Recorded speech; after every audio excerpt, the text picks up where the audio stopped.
This academic literacy video takes you through understanding the topic, question 2. Here's the question here, and we're going to break it down and look at it paragraph by paragraph. So if we look at the first paragraph, let's just read it. All South African educators and educators in training should be avid readers. Current and future teachers should read for pleasure, as they will then be able to creatively implement texts in various parts of their lessons. Having a wide knowledge of children's literature will also improve and boost all educators' abilities and overall confidence in exploring literature and language within the foundation and intermediate phase classrooms. So let's try to pick out some of the key words in this first paragraph. The first thing that jumps out at me is this phrase here, South African educators and educators in training. And the first thing that I see is it says South African. So your essay should be all about South Africa. And this is reiterated right at the bottom of the topic, where it also asks you to focus on the South African context. So you need to ensure that whatever you're arguing in your essay is based within the context of South Africa. The second thing that I want to draw your attention to is that we're dealing both with educators, so teachers, and educators in training, so pre-service teachers. This refers to students like yourself who are studying teaching. So this topic is not only about teachers, it's also about those people studying to be teachers. So we are talking specifically here about teachers and people studying to be teachers in South Africa. The next thing that jumps out at me is this phrase, avid readers. What does it mean to be an avid reader? It means that you read all the time. And you don't just read because you have to, you read for enjoyment.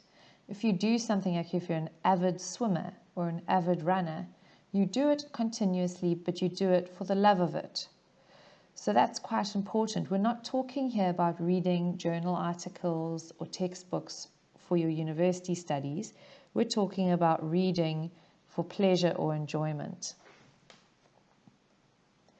This is also reiterated again when it says read for pleasure. So again, reading for enjoyment, reading as a pastime, reading as an escape, reading for fun. The next thing that jumps out at me is this phrase, creatively implement texts in various parts of their lessons. So what this topic is saying so far is that people who are avid readers are now going to be able to use these books that they've read in various parts of their lessons. So that's quite important, that the argument that if teachers are avid readers, if they read for pleasure, they're going to be able to creatively implement texts in various parts of their lessons. The next thing that jumps out at me is this phrase, knowledge of children's literature. So the topic is saying that teachers need a knowledge of children's literature. What is a knowledge of children's literature? Well, it's being familiar with books that children would read. So children's literature is a genre of literature, a particular type of book that is suitable and enjoyable for children and written with children in mind. So by reading a lot, you might have a knowledge of children's literature. And the topic goes on to say that if you have a knowledge of children's literature, you're going to have the ability and the confidence to explore literature and language in the classroom. So if we have a look at these key words that have been boxed, this topic is saying that if you're a South African educator, if you're training to be an educator, you should be a reader. You shouldn't be a reader because you have to. You should be a reader because you want to. You should read for pleasure. And by reading for pleasure, the impact it's going to have in the classroom is that you're going to be able to implement the stories that you've read in various parts of your lessons. You're going to have a good knowledge of children's literature, And because of this, you're going to have the ability and the confidence to explore literature and language in the classroom. Let's have a look now at the second paragraph, which says South African schools need to focus on creating a proactive culture of reading, and all South African educators need to lead by example. So what jumps out at me in this paragraph is this phrase here, proactive culture of reading. So it is no secret that South Africa is facing a reading crisis. We are very poor in terms of reading. In fact, the Pearls test has put us at the bottom of the entire world in terms of reading. And this word proactive sort of, I think, speaks to that we need to take cognizance of our position in the world, and we need to proactively think of ways to counter that. So a proactive culture of reading means we're doing something to try to change the way South Africa reads and the culture of reading.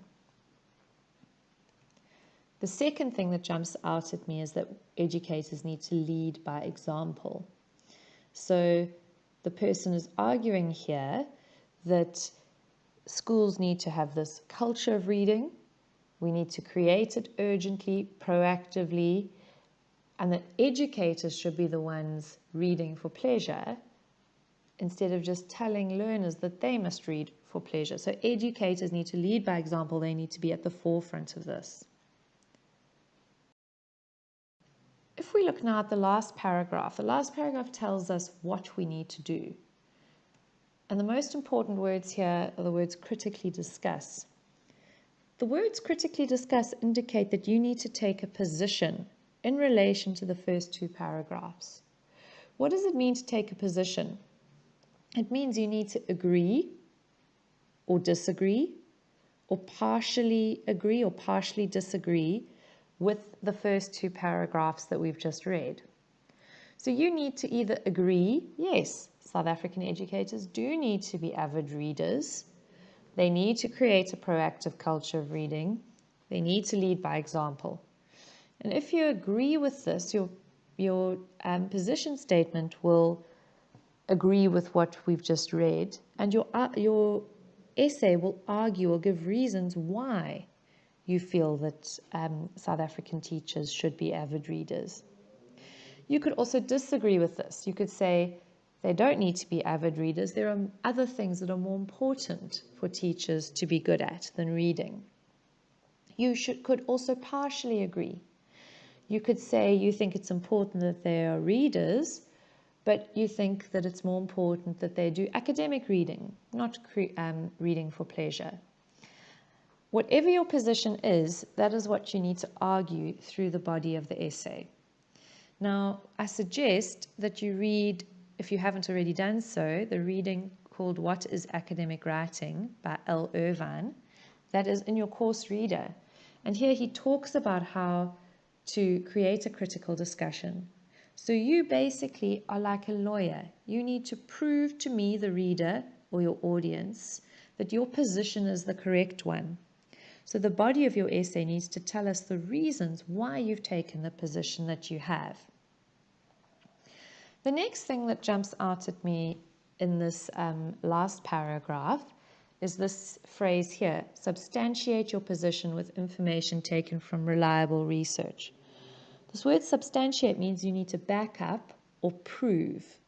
So you need to read a great deal about reading in South Africa and in the South African context so that you can prove what you have said in your essay.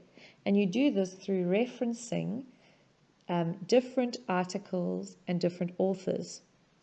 If you're unsure about referencing, there are already a number of videos that have been put up on ECI on your page about referencing, so please watch these. Remember, finally, again, that this essay needs to focus on the South African context. So you are going to agree or disagree, or partially agree or partially disagree. You're going to take some kind of a position in relation to the first two paragraphs of this topic, and the body of your essay is going to argue or tell your reader why you have taken this position. and you're going to back up this position with information from reliable research.